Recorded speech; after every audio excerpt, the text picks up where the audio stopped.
In 2001, in the village of Dahong, nestled in the heart of China's Hubei province, the Lunar New Year was in full swing. As fireworks illuminated the night sky, another series of explosions, muffled and more sinister, suddenly resonated deep in the nearby mountain. The villagers immediately realized that tomb robbers were about to strike, and they alerted the police. Although the location of this tomb had been known about for a long time, its contents still remained a mystery.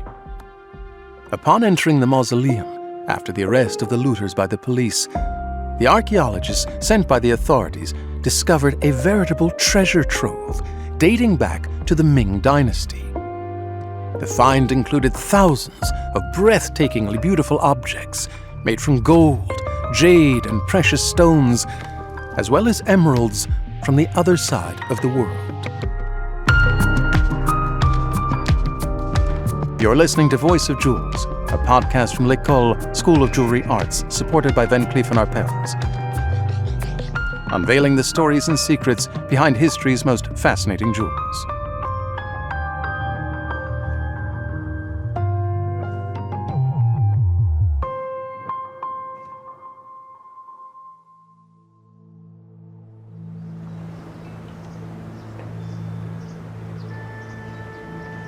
Fall 1441. In the coolness of the crypt, Lady Wei is transfixed by a large emerald encrusted in a gold belt. In the flickering torchlight, she has the impression that the emerald is pulsating. The young woman wishes that this green stone was alive, or that it had the power to bring Prince Liangzhuang, her beloved, back to life. He has been cruelly struck down by illness at not even 30 years of age. The prince's body has been brought to repose in this crypt under the mountain. But Lady Wei does not want to leave him. All around him, she arranges the ceremonial objects that symbolize his rank. She finishes by laying a gold belt with filigree plaques, adorned with rubies, opals, sapphires, and emeralds.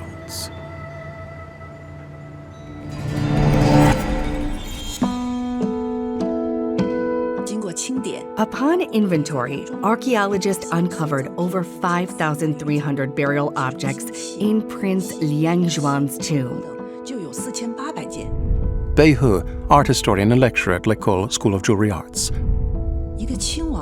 Including a remarkable ensemble of 4,800 pieces of gold, silver, jade, and gemstones. The sheer volume of precious artifacts in a Ming Dynasty's prince's burial is exceptionally rare among excavated royal tombs, making this discovery one of the archaeological finds of the century. Even more astonishing was the collection of over 700 gemstones inlaid in various artifacts, spanning 18 different varieties, among them 52 high-quality emeralds.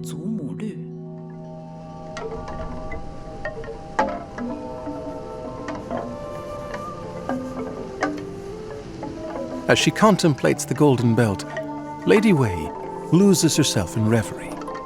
She thinks back on her beloved, her memories intertwined with the legend surrounding the life of her husband, Prince Liangzhuang, the 9th son of Emperor Hongxi. He was only 13 years old when he was elevated to the rank of prince and was entrusted with the fiefdom of Anlu, nestled at the foot of the Dahong mountain, beneath which he now rests. It seems as if only yesterday she had walked by his side, and the same jeweled belt had endowed him with supernatural dignity and radiance. Lady Wei lets her gaze linger once again on the large emerald set into the belt. Suddenly she catches a reflection of her own face in the polished green stone. She sees a young woman of modest origins, the daughter of an officer, for whom nothing had predestined her for the imperial life, surrounded by splendor and wonder. She thinks of all the jewelry her husband has given her over the years, to the point that it would be impossible to count them all. Belt and hair ornaments, bracelets, precious objects, all remarkable gifts engraved with 1,001 motifs in the form of clouds and lotus flowers, deer and phoenixes, and each carved from a rare material like jade or gold. On the belt she now holds in her hands, the gold plaques are adorned with shimmering hues, each set with precious stones in the symbolic colors of the 5 elements of Chinese cosmology: wood, fire, earth, metal, and water. The deep green emerald embodies wood, evoking the return of the spring, sap in motion, and the Confucian virtue of Ren, or humanity.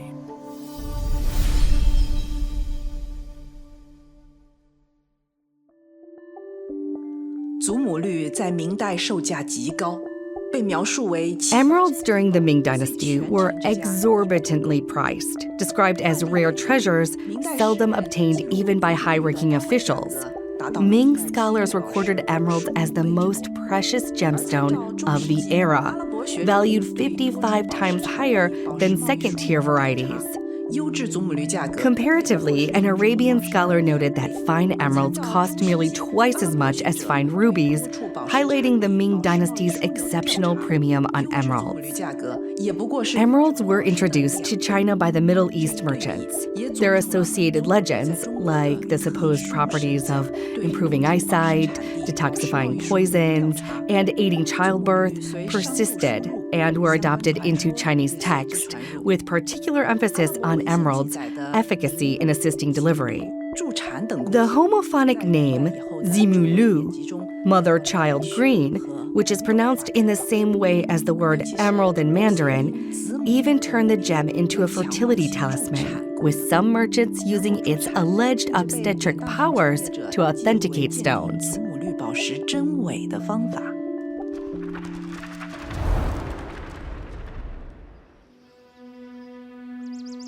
But Lady Wei has little interest or care in riches if her love is dead.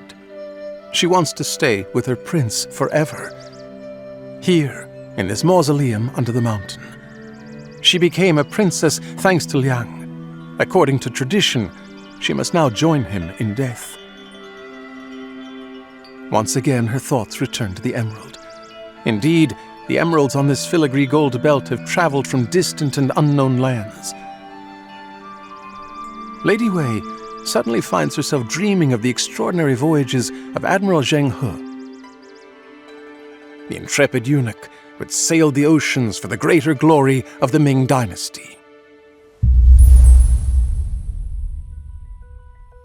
明代中国境 Emerald deposits were not found in Ming Dynasty China. 口商路 Disrupted trade routes made emeralds exceptionally rare and expensive, yet 52 of them were unearthed from the tomb of Prince Liangzhuang. 出土的 The answer to their origin may lie in another artifact unearthed alongside them, a gold ingot inscribed with a date and the words, purchased in the Western Oceans. 梁庄王 Prince Liangzhuang lived during Zheng He's maritime expeditions, and the ingot procured during Zheng He's 5th voyage confirms his access to treasures acquired overseas. 各种宝物 The tomb also contained other gemstones foreign to China, aligning with Hormuz's reputation as a hub where all exotic rarities could be found. These emeralds were almost certainly obtained through Zheng He's voyages. 购得 The Ming court dispatched his fleet repeatedly to expand global ties and secure luxury goods, meeting the imperial demand for precious gems. 朝廷对宝石的需求。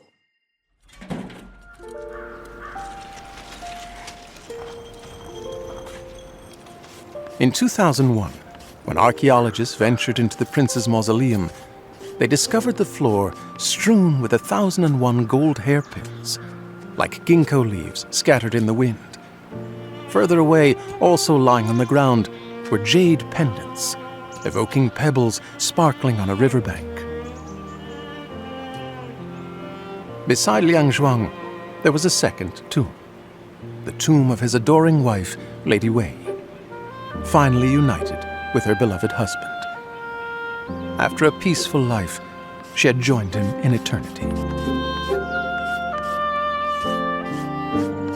Amongst the treasures buried with her, the archaeologists also found a small engraved gold plaque.